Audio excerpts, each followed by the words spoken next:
তৈরি হয়, দলাদলি তৈরি হয়। একটা মহল্লার মধ্যে ভাই ভাই মারামারি করো না, নিজেরা নিজেদের বিরুদ্ধে বন্দুক তুলে নিও না, নিজেরা নিজেদের ঘরবাড়ি ভেঙে দিও না, একে অপরকে কাফের বলো না, একজন আরেকজনকে জাহান্নামী বলে দিও না। একটা মুসলমান আরেকটা কলেমা পড়া ভাইয়ের বিরুদ্ধে আদালতে মামলা যেন করো না। এক মুসলমান আরেক মুসলমানকে আজে বাজে কথা বলো না, মসজিদ যেন ভাগ করো না, মাদ্রাসা ভাগ করো না, ঈদগাহ ভাগ করো না, জলসাকে ভাগ করো না। সমস্যা সবার হবে, সমাধান কোরআনের মধ্যে পাওয়া যাবে। চারটে পাঁচটা বড় বড় ওলামাদেরকে দাওয়াত করো, মসজিদে বসিয়ে দাও, ওলামাদের ডান হাতে কোরআন, বাম হাতে নবীর সুন্নাহ হাদিসগুলি তুলে দাও, দিয়ে বলো মাওলানা এই সমাজে আমরা বাস করি, সমস্যা যখন হয়ে গেছে কোরআন হাদিস থেকে ফয়সালা করুন। আলেমরা যখন ফয়সালা করবে, আল্লাহ পাক বলছে ফারুদ্দুহু ইলাল্লাহি ওয়ার রাসূল, আল্লাহর কোরআনের দিকে নবীর সুন্নাহর দিকে তোমরা ধাবিত হও, সেদিকে চলে যাও, এটাই তোমাদের জন্য উত্তম ফয়সালা। সুবহানাল্লাহ তো বলছেন, সামনে পঞ্চায়েতে কড়া লাশ পড়বে তার ঠিক নেই। সুবহানাল্লাহ বললে হ্যাঁ, টাকা খেয়ে মাল বসে আস। 1000 টাকা দিলে মুখে মাস্ক পরে কলেমা পড়া মুসলমান ভাইকে হত্যা করবে যারা, আমাদের সমাজের মুসলমান হলো তারা। ঠিক বলছি না ভুল বলছি? ঘরে আগুন দেবে কারা? এই মুসলমানের মধ্যে নাফরমান যারা। পুকুরের মাছগুলো বিষ দিয়ে নষ্ট করবে কারা? আমাদের মতো কলেমা পড়া মুসলমান ভাইরা। থানায় গিয়ে মিথ্যা গাঁজা কেসে জেলে ঢোকাবে কারা? আমাদের মতো কলেমা পড়া মুসলমানেরা। আর নেতার পদে বসে কোটি কোটি টাকা মাল কামাবে কারা? চ্যাটার্জি ব্যানার্জি এরা। আর তোমরা মাঝখানে বসে বসে খাও। বুঝে নয় কথা বুঝেছেন বাবাজি? যা করছে করুন, Trinamool, CPM, Congress, ISF, BJP, forward block, যা ভালো লাগে এক একজন দরকার 4টে করে পার্টি করি করুন না। সকালে তৃণমূল, বিকেলে কংগ্রেস, সন্ধ্যায় করুন, কোনো অসুবিধা নেই। আরে যত পার্টি সব দল নাম থাক না, কি আছে? এর কাছ থেকে ঘর নেবো, ওর কাছ থেকে ভান্ডার নেবো, ওর কাছ থেকে বার্ধক্য ভাতা নেবো, এটা নিয়ম তো। কারণ আজকে যিনি এ দলে, কালকে তিনি। আমি রাজনীতির কথা বলার লোক নই, আর সে সিম্বল আমার নাই। আমি যেটা বলতে চাচ্ছি, আপনি যা খুশি করুন, শুধু নামাজটা পড়ে নিন আর নিজেরা ভাই ভাই মিল থাকুন, ঠিক আছে? মনে থাকবেন ইনশাআল্লাহ। ভোটের সময় ভাই তুই আমার শালা হোস, বোনাই হোস, যা হোস, এখন আমরা ভাই ভাই, কোনো মারামারি থাকবে না। আচ্ছা, আরেকটা কথা বলে বক্তব্য শুরু করি। মমতা ব্যানার্জি, অধীর চৌধুরী, মোহাম্মদ সেলিম, দিলীপ ঘোষ, নরেন্দ্র মোদী, এরা দেখেছেন একটা টেবিলে চা খেতে খেতে আমাদের মোদী চাচা আমাদের মমতা ব্যানার্জির মুখে একটা থাপ্পড় মেরেছে? জানা থাকলে বলেন একজন। অধীর চৌধুরী মোহাম্মদ সেলিমকে ঘুষি মেরে দম বন্ধ করে দিয়েছে, বলতে পারবেন? দিলীপ ঘোষ আমাদের মমতা ব্যানার্জির বড় গালাগালি করেছে না। একই জায়গায় এসি রুমে বসে একে অপরের বন্ধু। আর আমাদের এই পাড়ার মধ্যে, মুসলিম মহল্লার মধ্যে, হিন্দু মুসলমানের মধ্যে, গরিব অশিক্ষিতদের মধ্যে এমন এমন উস্কানিমূলক কথা বলিয়ে দেবে, তুমি শালা জেল খাটো, তুমি শালা ফাঁসির মঞ্চে যাও, তোমার বিবি বাচ্চা যাক ভিক্ষা করুক, তুমি বিবি বিধবা করো, বাচ্চা এতিম হও, আমার দেখার দরকার নাই। তাহলে বোকা কারা, আমরা না ওরা? আচ্ছা, আমি কোন দলের পক্ষে বলছি বলে মনে হচ্ছে? এইটা বলে বলে রাজনীতি? আরে রাজনীতি মানে আমার মুসলমান ভাইয়ের মারবে আর আমরা সেখানে কথা বলবো না? আমরা আমাদের জাতিটাকে বাঁচানোর জন্য কথা তো বলবো। তৃণমূল আক্রান্ত হলে মমতা ব্যানার্জি যদি কথা বলতে পারে, কংগ্রেস আক্রান্ত হলে যদি রাহুল গান্ধী কথা বলতে পারে, বিজেপি আক্রান্ত হলে যদি দিলীপ ঘোষ কথা বলতে পারে, সিপিএম এর কর্মী আক্রমণ হলে যদি মোহাম্মদ সেলিম কথা বলতে পারে, আমার কলেমার ভাই অত্যাচারিত হবে, আমার কলেমার ভাই বিনা কারণে জেলখানায় থাকবে, আমার কলেমা ভাইয়ের উপরে অত্যাচার হবে, আমি মুসলমান মুখ খুলতে পারবো না? কথা মনে থাকবে ইনশাআল্লাহ। যা খুশি তাই করুন, আমার দেখার দরকার নেই, কিন্তু মারামারিটা যেন না। আপনি রাত্রেবেলা বিপদে পড়লে কোন নেতা নেত্রী আসবে না, আপনার প্রতিবেশী হিন্দু কিংবা মুসলমান সেই আপনার পাশে দাঁড়াবে। আপনারা কি বলছেন বলেন? আমি ভুল বলে শুধু আমার ভুলটা ধরিয়ে দেবেন ইনশাআল্লাহ। আপনার পাশেই থাকবে আপনার প্রতিবেশী, আপনি যার ঘর জ্বালাতে গেছেন, যার বিরুদ্ধে মিথ্যা কেস দিচ্ছেন, যার বিরুদ্ধে লড়াই করছেন, ওই পাশে থাকবে। সেজন্য মুমিন হচ্ছে সে নিজের কলেমা পড়া মুসলমানকে ভাই বলে মনে করেছে। যে বলুন সুবহানাল্লাহ। এবার আলোচনা শুরু করছি। সূরা ইউসুফ হচ্ছে আহসানুল কসাস। যদি কেউ জিজ্ঞাসা করে আপনাকে কুরআনের মধ্যে সবচাইতে উত্তম ঘটনা কোনটা, পুরো কোরআনটা তোই সুন্দর সুন্দর কথা আছে। কোরআনে সায়েন্স রয়েছে, কোরআনে হিস্ট্রি রয়েছে, ইতিহাস, এমন ইতিহাস আল্লাহ পাক বলছেন নবী এই কোরআনটা না আপনার উপরে আসলে সেই ইতিহাস আপনি জানতেন না। নূহ নবীকে যখন তার ছেলেকে পানিতে ডুবিয়ে মারা হলো, নবী আপনার উপরে কোরআন না দিলে কিন্তু নূহ নবীর ঘটনা আপনি জানতেন না। কি জানতো? মুসা নবীকে তুর পর্বতে যখন গেল, মুসা নবী যখন নদী পার হয়ে গেল, ফেরাউন যখন পানিতে ডুবে মরল, নবী আমি আপনাকে কোরআন দিয়ে ঘটনাগুলো জানালাম। কোরআন না দিলে কিন্তু মুসা ফেরাউনের ঘটনা আপনি জানতে পারতেন না, আপনার কওমের কেউ জানতো না। নবী আইয়ুব আলাইহিস সালামের কঠিন রোগে আক্রান্ত হলো, নবী কোরআন যদি না দিতাম আমি এগুলি কিছু জানতেন না। বলুন সুবহানাল্লাহ। নবী ইব্রাহিম আলাইহিস সালামকে আগুনের মধ্যে পুড়িয়ে ফেলার চক্রান্ত হলো, আগুনটাকে আমি আল্লাহ ফুলের বাগান বানিয়ে দিলাম। নবী কোরআন না দিলে কিন্তু এগুলো আপনি জানতেন না। ইউসুফ আলাইহিস সালামের ঘটনাকে আল্লাহ পাক কোরআনে এটাকে বলছেন আহসানুল কসাস, সবচাইতে উত্তম ঘটনা। ইউসুফ আলাইহিস সালামের ঘটনাকে আল্লাহ কি বলছেন? আহসানুল কসাস। সূরা শুরু হচ্ছে আলিফ লাম রা তিলকা আয়াতুল কিতাবিল মুবিন। কোরআন শরীফের মধ্যে 29টা সূরার প্রথমে সূরা কটা আছে তাড়াতাড়ি বলেন? 114টা সূরার 29টা সূরার প্রথমে এমন কিছু এক্সট্রা অর্ডিনারি শব্দ আছে যে শব্দের অর্থ আল্লাহ ছাড়া অন্য কাউকে তিনি বলেন নাই। যেমন আলিফ লাম মিম, আলিফ লাম রা, আলিফ লাম মিম, কাফ হা ইয়া আইন সাদ ইয়াসিন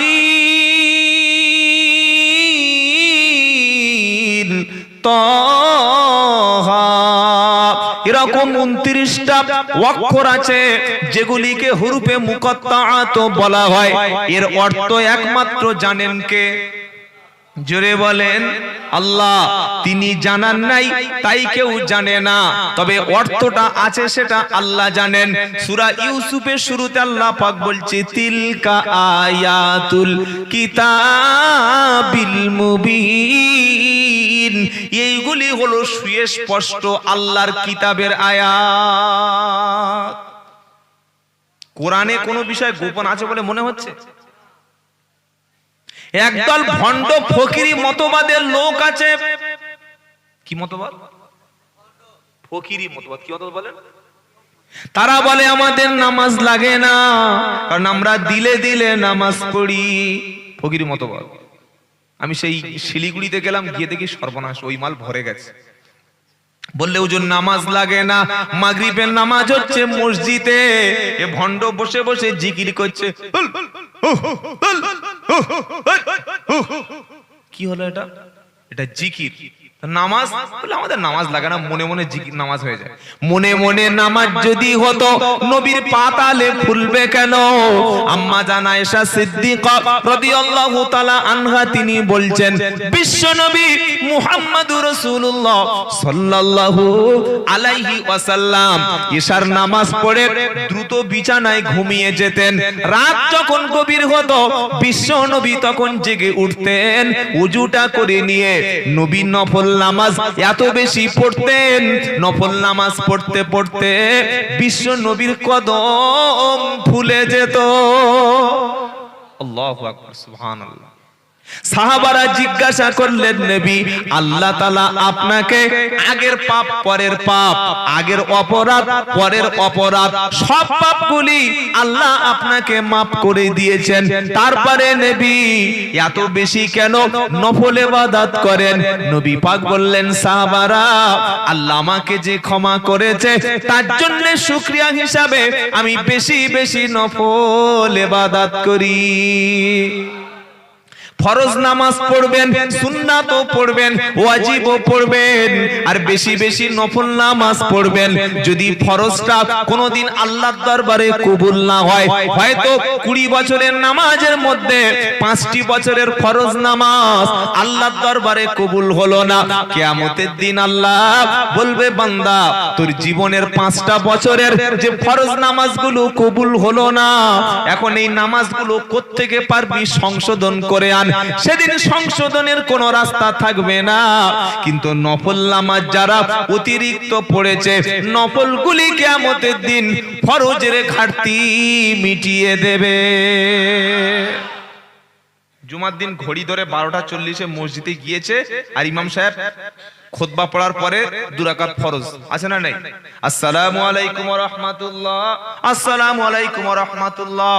যখন বলল রাহমাতুল্লাহ, এ হারামখোর এসে তাড়াতাড়ি করে বললে, চল আমার ওখানে একটা কাজ বাকি আছে। মসজিদ থেকে বার হয়ে দোয়া নাই, দরুদ নাই, নামাজ নাই, বাকি কিছু নাই। সালাম ফিরানোর সাথে সাথে মসজিদ থেকে দুম করে বার হয়ে এসে মোড়ের মাথায় তাস খেলা শুরু করেছে। এই রকম হাইব্রিড নামাজি জুমার দিন আছে না নাই? আছে। শুধু 2জন লোক বেশি নামাজ পড়ে, একটা হলো ইমাম, আরেকটা হলো মুয়াজ্জিন। কারণ 2জনে মাইনে পায়। কি মাইনে না দিলে এই 2জনেই মনে হচ্ছে থাকতাম। ইমাম দেখছে যদি আমি না থাকি মাইনে হয়তো কাটা যাবে। মুয়াজ্জিন বলছে, ভাই মাসের শেষে 1500 পাই, আমি যদি তাড়াতাড়ি চলে যাই আমার মাইনে যদি কমে যায়। অথচ আল্লাহর নবী সাল্লাল্লাহু আলাইহি সাল্লাম বললেন, জুমার দিনের ইবাদত সবচাইতে বেশি যেটা, জুমার দিনে তোমরা নবীর উপরে বেশি বেশি দরুদ পড়বে। জুমার দিনে দরুদটা নবীর দরবারে বেশি পাঠানো হয়। জুমার দিনে এমন একটা সময় আছে, জুমার দিনের দোয়াটা আল্লাহ তাআলার দরবারে কবুল হয়। একটু আগে যাবেন জুমার দিন, একটু আগে যাব ইনশাআল্লাহ বলেন। একদম ঘড়ি ধরে বার হচ্ছে, খুতবা 12টা 40, চল 12টা 40-এই বার হই, করবেন না। সবচাইতে জুমার দিন আগে যাবে যে ব্যক্তি, নবী বললেন আগে গেলে তার আমলনামায় উট কুরবানির সওয়াব লেখা হবে। আপনাদের পাড়ায় কুরবানি হয় তো? তো কুরবানি দেওয়ার পরে কোনো লোক দেখেছেন, এই আমার গরুটা কুরবানি কবুল হয়েছে রে, বলতে পারে? হ্যাঁ, এই আমার গরুটা বড় গরু কুরবানি কবুল হয়েছে, কেউ বলতে পারবে? কিন্তু নবী কি বললেন? আগে গেলে উট কুরবানির সওয়াব আল্লাহ কবুল করবেন, বলুন সুবহানাল্লাহ। তারপরে গেলে গরু কুরবানি, তারপরে গেলে ছাগল কুরবানি, তারপরে গেলে মুরগি সদকা। মুরগি কুরবানি হয়? কেউ যদি বলে 100 মুরগি কুরবানি করব, হবে? ওটা সদকা হয়। তারপরে নবী বললেন গেলে মুরগির ডিম সদকা সওয়াব পায়, বলুন সুবহানাল্লাহ। প্রথমে গেলে উট, দ্বিতীয় গেলে গরু, তৃতীয় গেলে ছাগল, চতুর্থ গেলে মুরগি সদকা, 5 নম্বর গেলে মুরগির ডিম, আর 6 নম্বরে গেলে ঘোড়ার ডিম। আর কোনো ডিম নাই তো? আমরা একটু আগে যাব, বলুন ইনশাআল্লাহ। আল্লাহ আগে যাওয়ার তৌফিক দান করুন। তো আল্লাহ পাক কোনো কিছু গোপন রাখেন নাই। যে ফকিরি মতবাদের ভণ্ড পীরগুলো যারা বলছে যে আমাদের দিলে দিলে নামাজ পড়ি, আমাদের নামাজ লাগে না, আমরা দিলে দিলে জিকির করি। ওই আমার শিলিগুড়িতে গিয়ে দেখলাম, আমি ওদের বললাম, ভাই ফকির যখন বলছে দিলে দিলে নামাজ পড়ি, তো ওদেরকে বল খাওয়াটা সামনে দেব, দিলে দিলে হাত দিবি না। কি খেতে পারবে তো? আল্লাহ পাক নবী সবচাইতে বেশি আল্লাহকে দেখে ভয় করতেন, নবীও নামাজ পড়তেন, দিলে দিলে কোনো আমল নাই, আর কোরআনের মধ্যে গোপন কিছু নাই। অনেক ব্যক্তি বলে আল্লাহ এবং রাসূলের সঙ্গে মিরাজের রাতে 90,000 কথা হয়েছে, 30 পারা 30,000 কোরআন, 30,000 হাদিস, বাদ বাকি কিছু বাতেনি কথা আছে। ইসলামে গোপন বলতে কিছু নাই। কেউ যদি বলে ইসলামে কিছু গোপন আছে, সম্পূর্ণ মিথ্যে কথা। আল্লাহ পাক শোনাচ্ছে, ইয়া আইয়ুহার রাসূল বাল্লিগু মা উনজিলা ইলাইকা মির রাব্বিক ওয়া ইল্লাম তাফআল ফামা বাল্লাগতা রিসালাতা ওয়াল্লাহু ইয়াইসিমুকা মিনান নাস। 6 পারা 18 পৃষ্ঠা 9 নম্বর লাইনের 67 নম্বর আয়াত, সূরার নাম মাইদা। হে আমার প্রিয় রাসূল, আমি আমার পক্ষ থেকে যে কিতাবটা আপনার উপরে পাঠিয়েছি ওটা আপনি মানুষের কাছে প্রচার করুন। সূরা ফাতিহা থেকে নাস, 114টা সূরা, 540টা রুকু, 6666 কিংবা যতগুলো বাক্য আছে প্রত্যেকটা কথা আপনি বলে দিন। হাসরের ময়দানেতে কোনো ব্যক্তি যেন কিয়ামতের দিন এই কথা না বলতে পারে আল্লাহ তো বলে নাই, নবী তো বলে নাই, কি করে তাহলে আমি জানবো? এই জন্য আমল করি নাই। শুনতে পেলেন না? পেলেন না? স্যার যদি পরীক্ষার সিলেবাসের সারা বছর সিলেবাসে কিছু না পড়ায়, পরীক্ষায় যদি সেই কোশ্চেনটা আউট অফ সিলেবাস থেকে আসে, এটা ছাত্ররা কি উত্তর দিতে বাধ্য? না, এমন কোন কোশ্চেন করার অধিকারও নাই যেটা ক্লাস হয় নাই আর সেই বিষয়ে পরীক্ষা হচ্ছে। এটা হয় কোনোদিন? হতে পারে না। কি হলো, প্রশ্ন কমন আসেনি, পড়েনি তো, কি পড়েনি, সিলেবাস কমপ্লিট করেনি। আল্লাহ রাসূলকে আল্লাহ পাক বিদায় হজের দিন সিলেবাস কমপ্লিট করে দিয়েছেন। জোরে বলুন সুবহানাল্লাহ। আল ইয়াউমা আকমালতু লাকুম দীনাকুম, সুবহানাল্লাহ বলে। সূরা মাইদার 3য় আয়াত, অধিকাংশ মুফাসসিরিনরা বলেছে এটি হলো কোরআনের শেষ আয়াত, তারপরে কোনো আয়াত আর নাজিল হয়নি। 1,20,000 সাহাবা বিদায় হজের দিনেতে বিশ্বনবী ক্রন্দনরত, ভারাক্রান্ত, বিচ্ছেদ অবস্থায় দাঁড়িয়ে সাহাবাদের সামনে বললেন, সাহাবারা আমি তোমাদের কাছে 23টি বছর কোরআন তোমাদের কাছে শুনিয়েছি, আমার জিন্দেগিটা তোমাদের কাছে স্পষ্ট হয়ে গেছে, আমি কি আমার বাণীটা পৌঁছাতে পেরেছি? আমি কি তোমাদের কাছে সমস্ত কথাগুলো পৌঁছে দিয়েছি? সাহাবারা সেদিন বললেন, বিশ্বনবী আপনি সবগুলি পৌঁছে দিয়েছেন। নবী আল্লাহকে সাক্ষী রেখে বললেন, আল্লাহ আপনি সাক্ষী থাকুন, কিয়ামতের দিন যেন না বলেন যে আমি তাদের কাছে পৌঁছে দিইনি। নবীকে আল্লাহ পাক সেদিন শোনালো, আল ইয়াউমা আকমালতু লাকুম দীনাকুম। হে নবী, সূরা মাইদার 3য় আয়াতে আজকের ইসলাম ধর্মকে আপনার উপরে কমপ্লিট করে দিলাম। আপনি যে 30 পারা কোরআন শুনিয়েছেন, 23 বছরের সুন্নাত জিন্দেগি হাদিস বলেছেন, এটাই হলো ইসলাম। আপনার ইন্তেকালের পরে কিয়ামত পর্যন্ত যত হাফেজ সাহেব আসবে, মুফতি সাহেব আসবে, মাওলানা আসবে, পীর সাহেব আসবে, সাহাবা আসবে, মুজাদ্দিদ আসবে, বক্তা আসবে, এই 30 পারা কোরআন আর আপনার সুন্নাহর মধ্য থেকেই তাদেরকে চলতে হবে। এর বাইরে কিছু নাই আর এর কমেও কিছু। ইসলাম তাহলে কমপ্লিট না ইনকমপ্লিট? জোরে বলেন। বাড়াবাড়ির কোনো জায়গা নাই, ছাড়াছাড়ির কোনো জায়গা নাই। কথা মনে থাকবে ইনশাআল্লাহ। আল্লাহর নবীকে আল্লাহ বলছেন এখানে সূরা ইউসুফে, তিলকা আয়াতুল কিতাবিল মুবিন, এটি হচ্ছে সুস্পষ্ট কিতাব, একদম পরিষ্কার প্রমাণ। এরপরে আর কোনো গোপন নাই, কোনো কিছু গোপন নাই। আল্লাহ যদি কিছু গোপন করতেন, বান্দা কিয়ামতের দিন প্রশ্ন করতে পারতো, আল্লাহ আপনি তো বলেননি, রাসূল তো আমাদের কাছে বলেননি, তো আমি আমল করবো কি করে? কি বলতে পারে না? পারে না।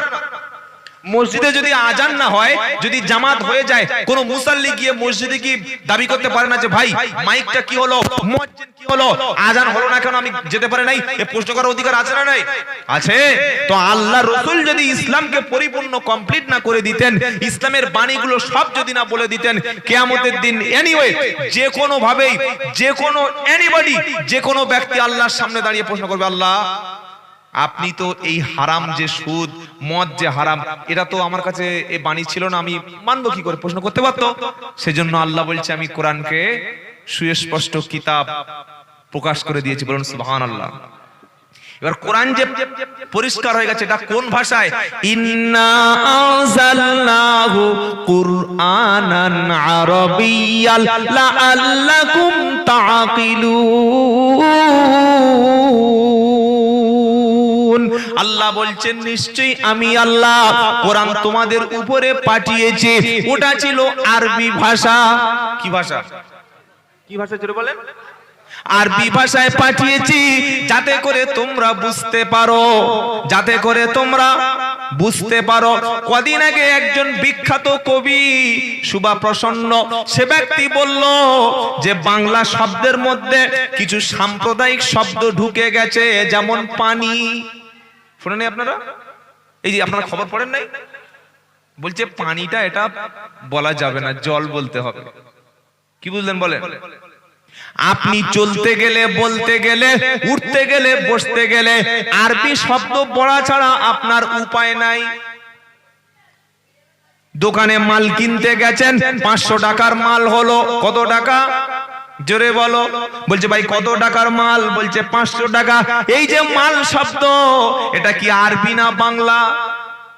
আল মালু ওয়াল বানুন, মাল এবং সন্তান সন্ততি সম্পদ। আল্লাহ মাল শব্দটা কোরআনের শব্দ, ওটা বাদ দিয়ে কোথায় বাংলা বার কর। 500 টাকার মাল কিনলো, 300 টাকা জমা করলো, 400 টাকা, 300 টাকা জমা করলো, 200 টাকা বাকি রাখলো। এই জমা এবং বাকি, এ দুটি কি শব্দ জানেন? আল্লাযী জামাআ মালান ওয়া আদ্দাদা। সূরা মানে হুমাজার মধ্যে আল্লাহ বলছে ওয়াইলুল লিকুল্লি হুমাযাতিল লুমাযা আল্লাযী জামাআ মালান ওয়া আদ্দাদা। ধ্বংস তাদের জন্য সামনে এবং পিছনে যারা নিন্দা করে, যারা মাল জমা করে। এই জমা শব্দটা করতে গেছে জোরে বলো আরবি। আবার বাকি ওয়াল বাকিয়াতুস সলিহাত, এটাও কোরআনের শব্দ, বাকিটাও কোরআনের শব্দ। তাহলে তিনটি শব্দ যে আমরা দোকানে গিয়ে বললাম, তিনটি কোথা থেকে আসলো? আরবি থেকে। আরবি শব্দটা চলতেই পারবেন না। বলছে ভাই এই যে 300 টাকা দিলাম, 200 টাকা বাকি রাখলাম, এটা তুমি লিখে রাখো, এটা লিখে রাখো। কি দিয়ে লিখবো? তো দোকানদার সঙ্গে সঙ্গে কি বার করবে? কি বার করবে? কলম। কি বার করবে বলেন? তো আরবি শব্দ। নুন ওয়াল কলামি ওয়া মা ইয়াসতুরুন মা আনতা বিনিমাতি রাব্বিকা বিমাজনুন। 29 পর একটা সূরার নাম হচ্ছে সূরা কলম। বলুন সুবহানাল্লাহ। আবার চলুন সূরা এই আলাকে ইকরা বিসমি রাব্বিকাল্লাযী খালাক। পড়ে নাই সূরা? কোরআনের প্রথম সূরা এটা নাজিল হয়েছে। ইকরা বিসমি রাব্বিকাল্লাযী খালাক খালাকাল ইনসানা মিন আলাক ইকরা ওয়া রাব্বুকাল আকরাম আল্লাযী আল্লামা বিল। এসব কোরআন না পড়লে আর কি মনে থাকে? ওখানে কি পেন না কলম? কি আছে? কলম। তা তুমি যে বলছো আরবি ছাড়া আমাদের চলবে না, বাংলা ভাষার মধ্যে পানি বললে নাকি সাম্প্রদায়িক হয়ে যাবে। ওই শয়তানটা বলেছে, ওই শুভা প্রসন্ন বলেছে যে পানি বলা যাবে না। আরে পানি যদি কেটে বাদ দিবি তো কলমটা কেটে বাদ দে। কলম বাদ দে। কলম বাদ দিয়ে কোন শব্দ বলবে বলে? পেন। পেন তো আরবি ইংলিশ শব্দ, বাংলা কি হবে? পেনটা কেটে বাদ দিলে যদি না কলম বলবি তা কি বলবি? দাদুর ঠ্যাং বলবি? ভাষা খুঁজে পাবি না। কথা বুঝেছেন না? বুঝেন নাই? হাজার হাজার রকম আছে, হাজার হাজার। যাই ওদিকে আমি যাচ্ছি, এদিকে এত এই কোন ফেরেশতা এরা? একটু যান ওদেরকে গিয়ে একটু কন্ট্রোল করুন। ছেলেরা চেল্লানো, এখনকার ছেলে মানে ভয়ঙ্কর ছেলে, কি বুঝলেন? জন্মের পরে কানে আজান তো হয়নি, আর জন্মের পরে ফরজ গোসল করিনি। আর বলবো এই পর্যন্ত থাক। বিয়ের পরে ইমামের বিয়ের টাকা তো দেয়নি, দিয়েছে? আর সংসার করার পরে দেন মোহর তো মেটাইনি, তাই তো এত চেঁচামেচি, এত বদমাইশি বদনামি। বুঝেন না? বুঝেন নাই? আগে বাপ চোখ বার করলে ছেলে পেশাব বার হয়ে যেত, চুপ চুপ, ব্যাস ছেলে চুপচাপ একদম পুরো স্ট্যাচুর মতো দাঁড়িয়ে থাকতো। এখন ছেলেগুলো বাপ থেকে ভয় করে, ডোন্ট কেয়ার, পরোয়া করি না। বাপ খেটে খুঁড়ে পরিশ্রম করে ছেলেকে একটা ভালো স্কুলে ভর্তি করে দিয়েছে, ও হারাম করে একটা খ্রিস্টানের মেয়েকে নিয়ে পালিয়ে বিয়ে করে বসে। বাপের মুখে একদম চুনকালি পড়ে গেছে, যাচ্ছে না যায় না। সমাজ এটা খুব যুগকাল খারাপ। এ বাবা, এই ছেলেগুলো কথা বন্ধ করছে না রে। আমি আসছি গাড়ি থেকে, বুঝলেন, আপনাদের ওই সুন্দরপুর স্কুলের কাছ থেকে একটা ছেলে দেখি মুখে হনুমানের মুখোশ পরে ঘুরছে। ইমাল কোত্থেকে আসলো? হয় ফেরাউনের ভাগনা, আর তা না হলে ওই নমরুদের নাতিপুতি হবে, আর অন্য কি হবে বলেন? চুপ করছেন আপনি, কেউ জান, একজন জান।